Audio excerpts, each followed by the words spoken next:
Maria Althea Cruz had always been the quiet one in her Manila neighborhood, a soft-spoken girl whose calm eyes hid a fierce will to rise above poverty. Her mother worked at a small market stall, selling vegetables from dawn till dusk, while her younger brother studied on borrowed books. When Althea graduated from nursing school, she believed she'd found her path out of struggle. "Dubai," her classmates whispered, "is where dreams turn real." At 26, she packed her life into 2 suitcases and boarded a night flight bound for a future she could barely imagine. The lights of Metro Manila vanished beneath the clouds, replaced by the golden sprawl of the Gulf. The air in Dubai was heavy with heat, money, and ambition, a city of glass towers that promised fortune but demanded silence. Althea found work at a private medical facility that catered to the wealthy.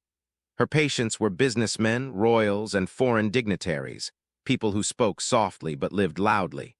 She learned to bow her head, speak little, and move with precision. Every month she sent part of her salary home. Every night she whispered to her mother over a crackling video call, assuring her that everything was fine. Yet beneath her calm voice was loneliness, the kind that eats away at a soul surrounded by luxury it can never touch. One evening, while tending to a minor injury at the VIP ward, she met Omar Al-Mansoor. He wasn't like her other patients. Dressed simply, polite to every nurse, he seemed almost ordinary. He told her he was a consultant for a family business. His warmth disarmed her. Over the next few weeks, he returned for follow-ups, lingering longer each time. What began as polite conversation soon became gentle laughter over coffee in the hospital canteen. Omar's confidence fascinated her. He spoke of art, travel, and how he envied people who worked for something real. To Althea, he was proof that kindness could exist even among the powerful. He, meanwhile, was drawn to her honesty, her refusal to flatter, her ability to see beyond his wealth. But behind his charm lay a truth he never shared. Omar was the youngest son of Sheikh Khalid Al-Mansoor, one of Dubai's most influential men.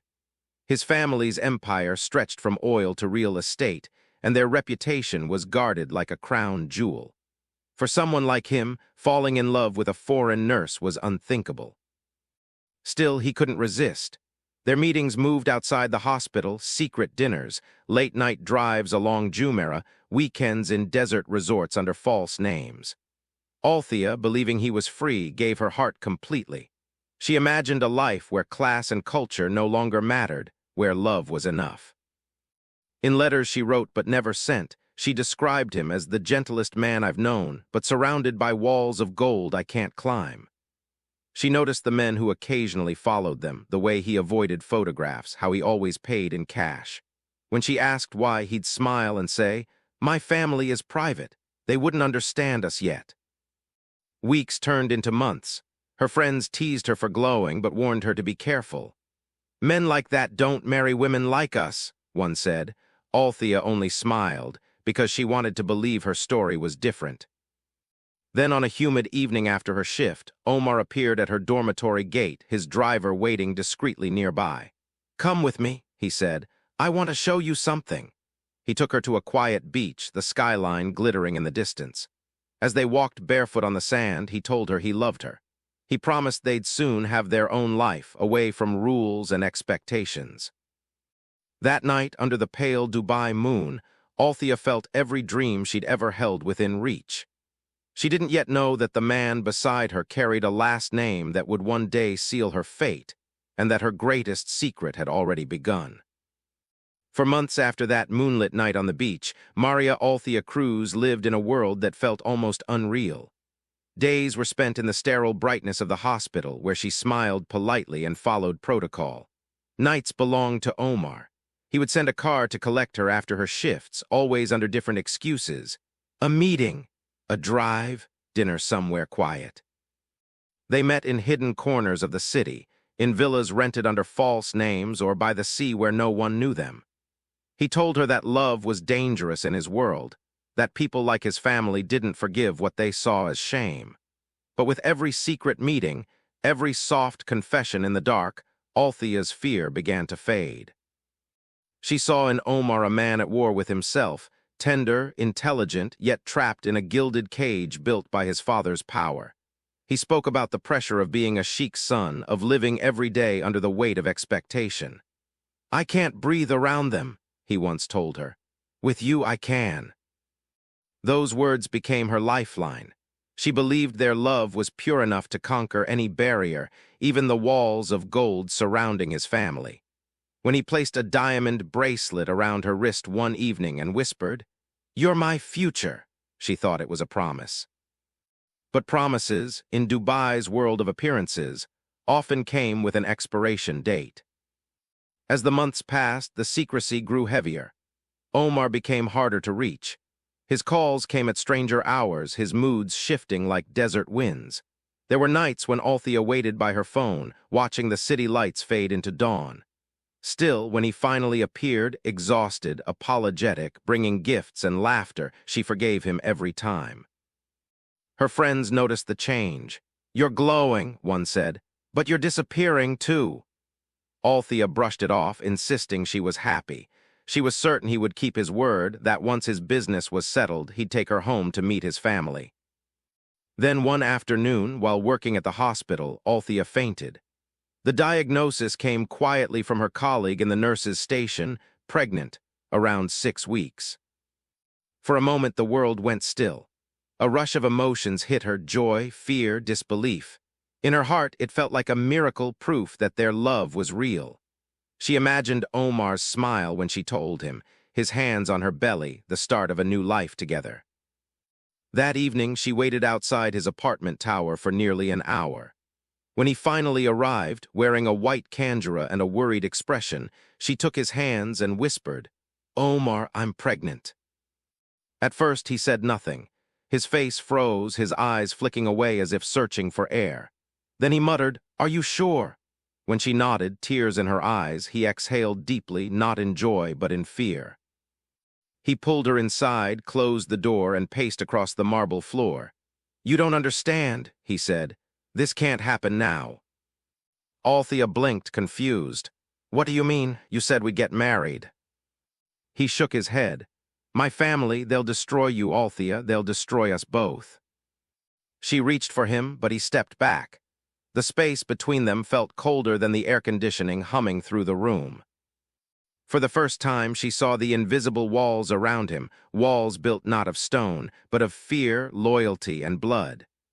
"You're ashamed of me," she said quietly. "No," he answered, his voice trembling. "I'm trying to protect you." But his words felt hollow.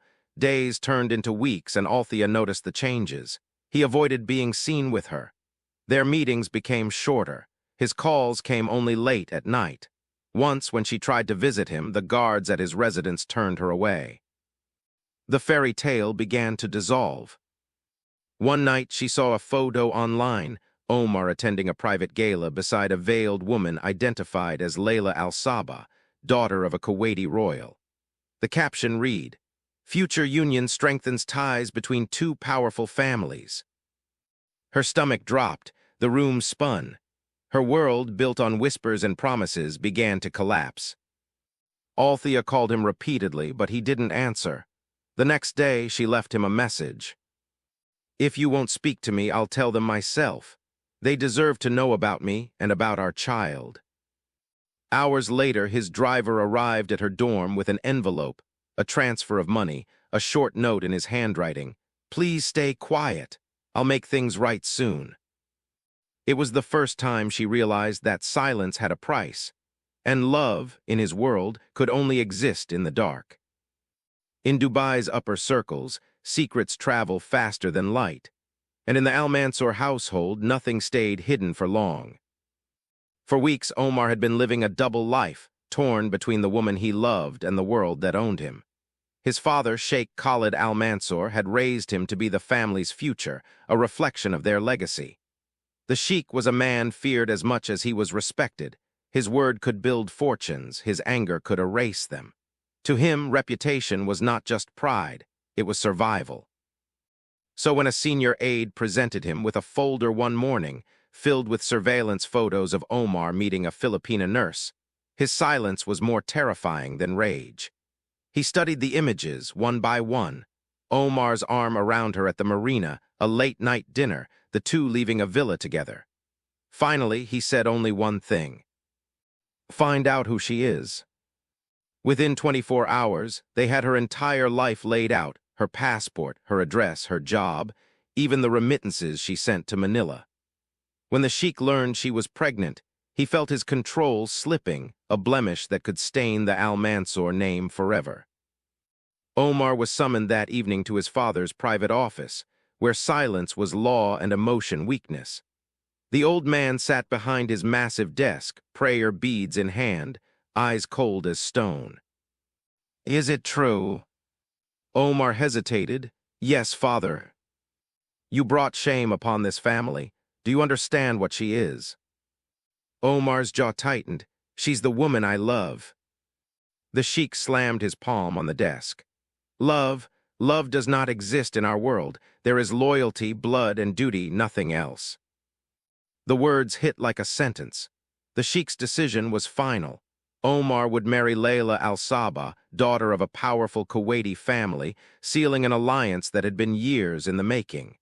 Invitations were already being drafted. Omar tried to protest, but his father's tone ended all defiance. "You will marry her, and this woman, this Filipina, will disappear. Do I make myself clear?" From that moment, the walls began closing in on Althea. Her calls to Omar went unanswered. Guards at the hospital began noticing unfamiliar cars parked outside during her shifts. Friends told her she was being followed. At first, she thought it was paranoia. Then one night she received a text from an unknown number. "Stay silent if you value your family."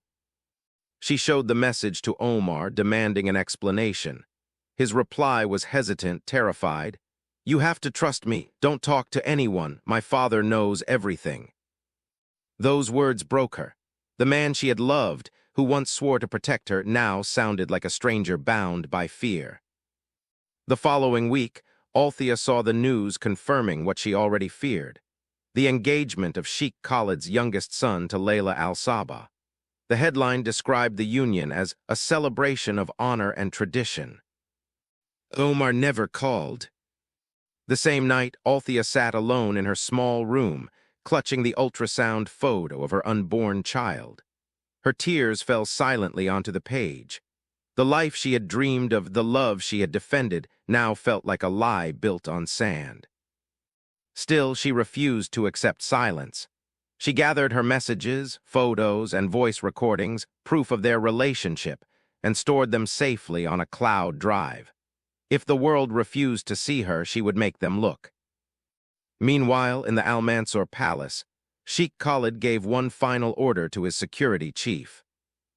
"She leaves quietly, no scandal, no trace." Those words, spoken like a business transaction, sealed Althea's fate.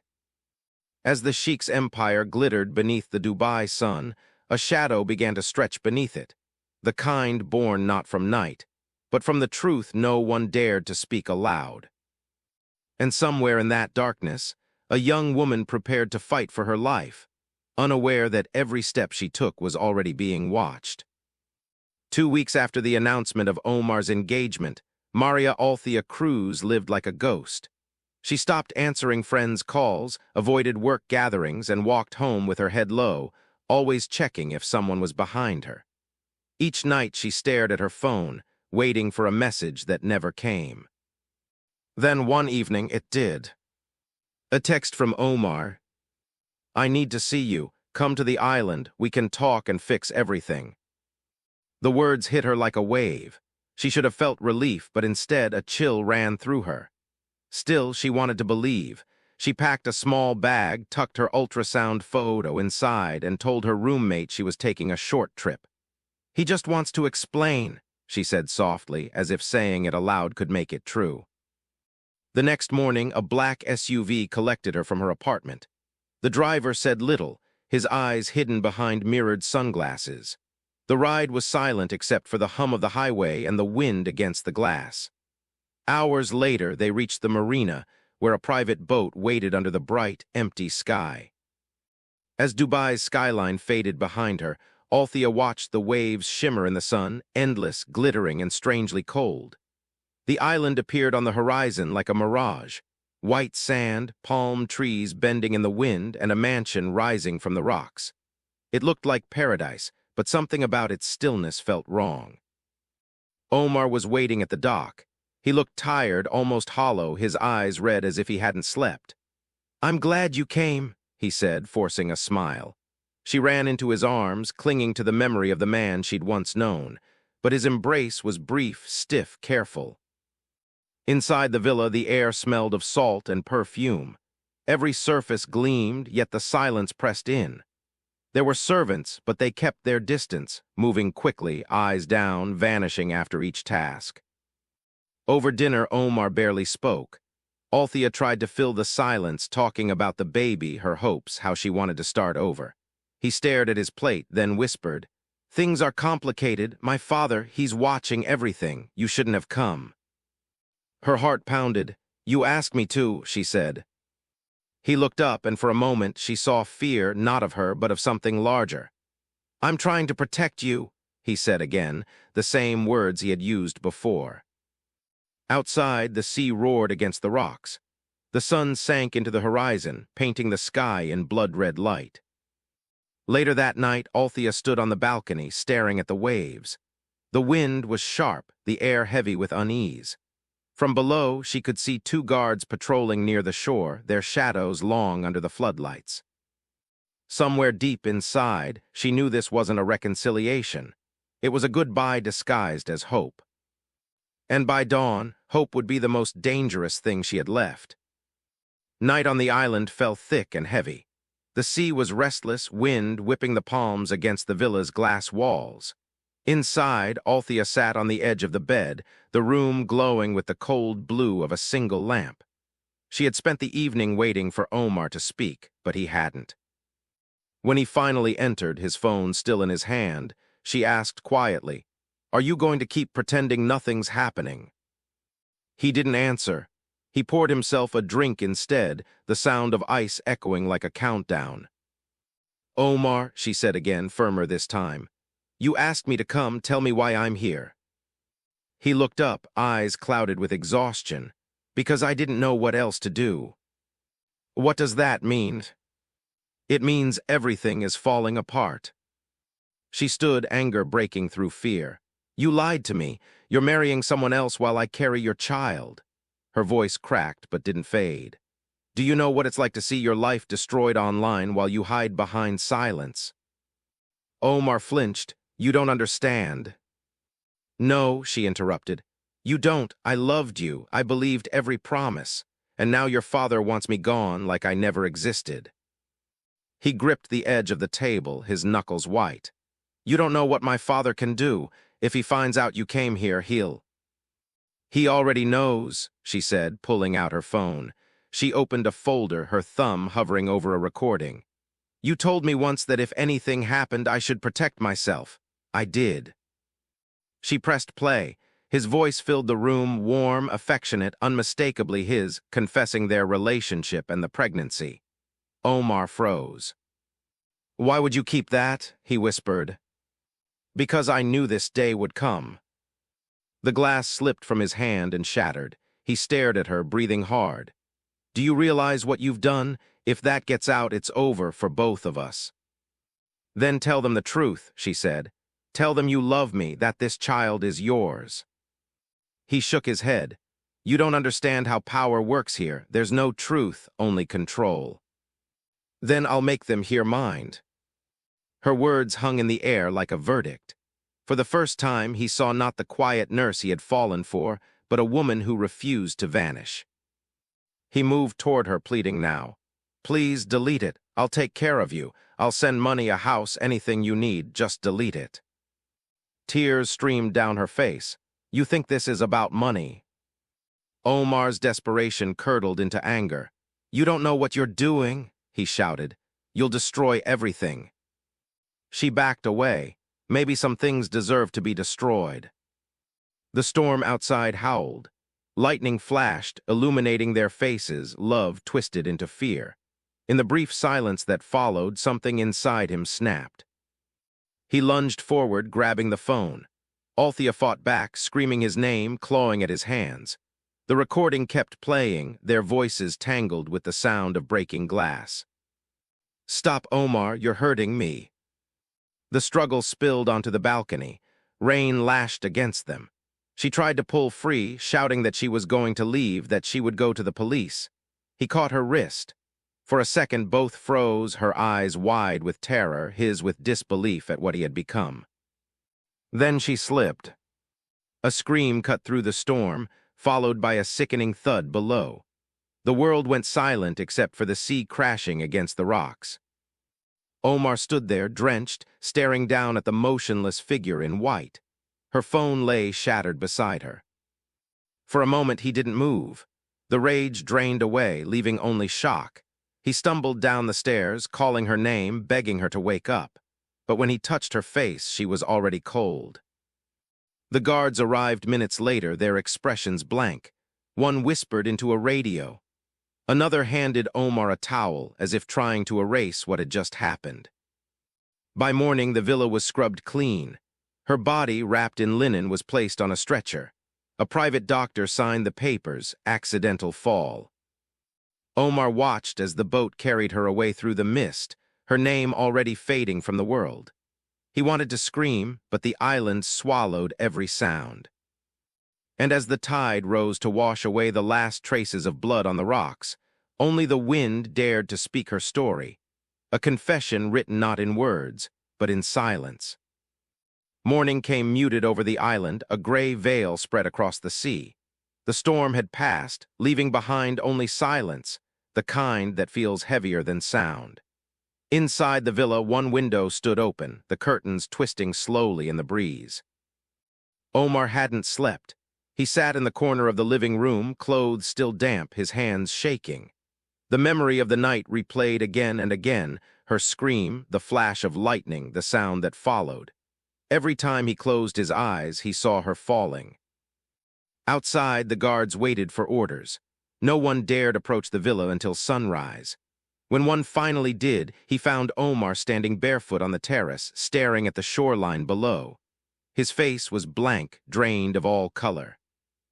On the rocks beneath the balcony lay Maria Althea Cruz, her white dress torn and soaked in seawater, her hair fanned out like seaweed. The waves nudged her gently, as if trying to wake her. There was blood on the stones, just enough to tell a story, but not enough to say which one. "Call the doctor," Omar whispered. "Tell them it was an accident." By the time the private physician arrived by boat, the tide had begun to rise. He bent over her body, his expression unreadable, and finally nodded. "Neck fracture. Impact from the fall." He didn't ask how or why. People on the Sheikh's payroll never did. Two servants wrapped her in linen sheets, careful not to meet Omar's eyes. Her phone was recovered from the sand, its screen shattered but still lit faintly with the recording that had started it all. A guard pocketed it without a word and handed it to the security chief. Omar followed them to the dock, moving like a man underwater. He watched as they lifted her onto the boat, white cloth, white sky, white silence. The doctor's report was already written. Drowned following accidental fall. In Dubai, the Sheikh received the news before the boat even reached the mainland. His reply was short. "Handle it quietly." Arrangements were made within hours. No police, no reporters, no public record. By evening, Althea's body was flown back to Manila. Her family received a brief message from the embassy expressing condolences. The letter said she had slipped while on holiday with friends. Her mother read it 3 times, unable to understand how her daughter, who had never learned to swim, could have drowned. On the island, Omar stood alone on the balcony, the same spot where everything had ended. The ocean was calm again, pretending nothing had happened. He thought of the child she carried, the promises he'd made, and the lie he'd have to live with. He whispered her name once, but the wind took it before it reached the water. And as night returned, the villa's lights dimmed one by one until the island disappeared into darkness. A paradise turned grave, its secrets buried beneath the tide.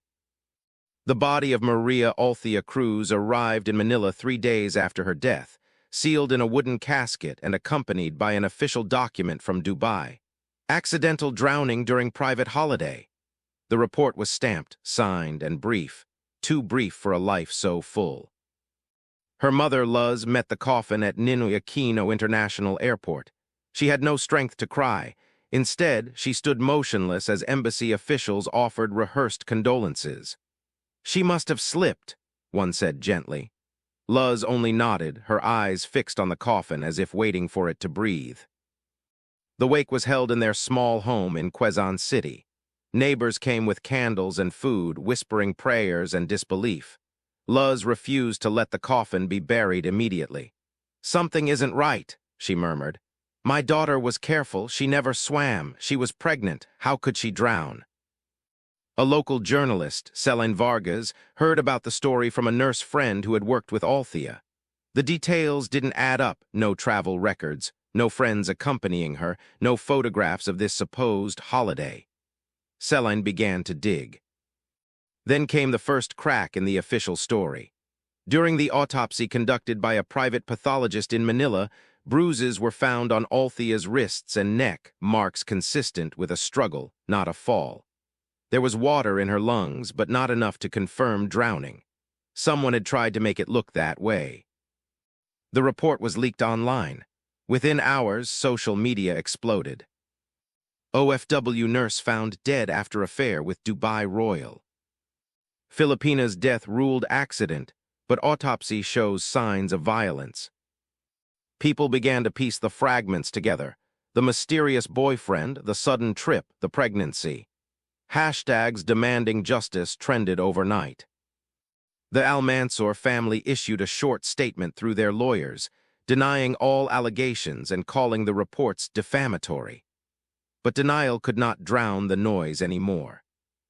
For the first time, Althea's story was no longer just hers. It belonged to every woman who had ever been silenced by power. And somewhere across the sea, on that glittering island where her life ended, the waves began to whisper her name again, carrying the truth the world was finally ready to hear. When the autopsy report reached the public, the official narrative began to crack. What was once dismissed as an accident had become a question of murder, and the world wanted answers. In Manila, the Department of Foreign Affairs issued a cautious statement. "We are coordinating with UAE authorities for clarification." But behind closed doors, investigators from the Philippine National Bureau of Investigation, NBI, had already begun gathering evidence. They started with Althea's phone records, tracing a pattern of calls to a private Dubai number registered under an alias, Omar Al-Mansoor. Through her cloud backups, they uncovered messages between the two that revealed a relationship marked by affection, fear, and eventual conflict. Screenshots showed Althea threatening to tell the truth if he abandoned her. In one message, sent just 2 days before her death, she wrote, "I will not hide anymore, Omar. You have to face this." Her family handed over the evidence, along with photos, bank transfers, and a printed airline ticket to Dubai, purchased by Omar himself. The Philippine government quietly requested cooperation from Interpol, citing possible homicide involving a foreign national. Meanwhile, the journalist Celine Vargas continued to publish her findings. Her report, "A Bride Silenced," exposed inconsistencies in the Dubai death certificate and referenced anonymous staff from the island villa who spoke of a violent argument that night. One servant described hearing screaming, glass breaking, and a splash, then silence. Pressure mounted internationally. Human rights groups demanded transparency, and social media movements under the hashtag Justice for Althea surged across the Philippines, the UAE, and beyond. Under global scrutiny, Dubai authorities could no longer remain silent. A brief press conference was held. "The case remains under review," a spokesperson said, but the truth was already slipping from their control. Interpol's collaboration produced new findings. Surveillance footage from the marina showed Althea arriving alone, visibly tense, and boarding Omar's private boat. Hours later, the same boat returned with Omar and 2 guards, but not her. Financial records revealed a transfer of $3 million to Althea's account the week before her death. money investigators believed was intended to buy her silence. A second transfer, much larger, was traced to a security officer from Omar's household the day after the incident. Confronted with mounting proof, Omar was quietly detained for questioning. The statement he gave was fragmented, contradictory. At first, he claimed Althea slipped during an argument. Later, he said she jumped. But forensic analysis of her injuries, consistent with blunt force trauma, told another story. The once untouchable prince of the Al-Mansoor dynasty was now the center of an international scandal. And for the first time, the name Maria Althea Cruz, once just another overseas worker lost to silence, echoed through courtrooms and newsrooms across 2 continents, a ghost demanding truth from the living. The trial of Omar Al-Mansoor began under the blinding flash of cameras, though the court itself remained behind closed doors. It was the first time in decades that a member of Dubai's elite stood accused of killing a foreign worker, a story that refused to disappear despite every attempt to bury it. The prosecution's case was built on fragments of truth pieced together from both countries: Althea's messages, the financial transfers, the autopsy report, and testimony from 2 island servants who finally broke their silence. One described Omar shouting, "You're ruining everything," moments before hearing a scream. The defense countered that it was a tragic accident, that Althea had been emotionally unstable, overcome by stress and pregnancy. But the world wasn't buying it. Outside the courtroom, Filipino communities gathered with candles and posters bearing her face. The phrase, "Justice for Althea," echoed across the Gulf, chanted by voices that had long been ignored. Inside, Omar looked hollow, a man crushed under the weight of consequence. His lawyers argued that the media had turned grief into spectacle, that no one truly knew what happened that night. Yet every photo of Althea, every message she wrote, told its own version of truth: a woman in love, betrayed and silenced. When the verdict was read, the air froze. Guilty, but not of murder. The court ruled it manslaughter, citing emotional distress and lack of premeditation. The sentence, 15 years in prison, half of what prosecutors demanded. The reaction was immediate. Protesters called it mercy for the powerful, justice only in name. But others, especially Althea's family, clung to it as something more than they'd ever expected. Her mother said quietly, "At least the world heard her story." In Manila, her grave filled with flowers again. In Dubai, whispers spread through royal corridors that love had broken through walls power couldn't protect. The trial ended, but its echo remained, the sound of one woman's truth forcing an empire to listen, even if only for a moment. When the verdict was announced, the world split between relief and outrage. For Althea's mother, Luz Cruz, it was both, justice half won, truth half told. She watched the news in silence, her daughter's photograph framed beside a flickering candle. "He'll walk free before she turns 40, someone whispered. Luz said nothing. She had learned that real justice rarely comes from courts, it comes from memory. In the Philippines, Althea's story became a movement. Students carried placards reading "Her life mattered." Churches held vigils for her, and for thousands of overseas workers whose voices had gone unheard. Television networks replayed her smiling graduation photo against the words, "Betrayed by power." What had begun as one woman's tragedy had turned into a reckoning for a nation. Internationally, pressure mounted for labor reforms. Lawmakers debated stronger protections for Filipinas working abroad, mandatory tracking systems, emergency hotlines, psychological support. None of it would bring Althea back, but each change carried her name like a quiet promise. In Dubai, the Al-Mansoor family retreated into silence. Omar's imprisonment was treated as an inconvenience rather than a scandal. Newspapers stopped mentioning him after a month. Yet among the city's foreign workers, her name became a whisper of defiance. Proof that even a servant's story could shatter marble walls. Celine Vargas's documentary, A Bride Silenced, premiered 6 months later. It opened with footage of waves rolling against the island's shore, then cut to Luz Cruz lighting candles outside her home. Viewers wept as the closing line appeared. She only wanted love. She found the truth instead. The film was streamed millions of times across Southeast Asia, transforming Althea's death into a symbol that refused to fade. On the first anniversary, Luz visited her daughter's grave carrying white lilies. Around her stood strangers, nurses, domestic workers, students, people who had never met Althea but felt they knew her. They sang softly in Tagalog, the melody trembling like prayer. As dusk settled, Luz whispered, "You're free now, Anak. They can't silence you anymore." Above them, the sky glowed the same color as the sea that had taken her. And somewhere far away, on a quiet island surrounded by luxury and lies, the tide kept rising and falling, washing away footprints, but never the story they left behind.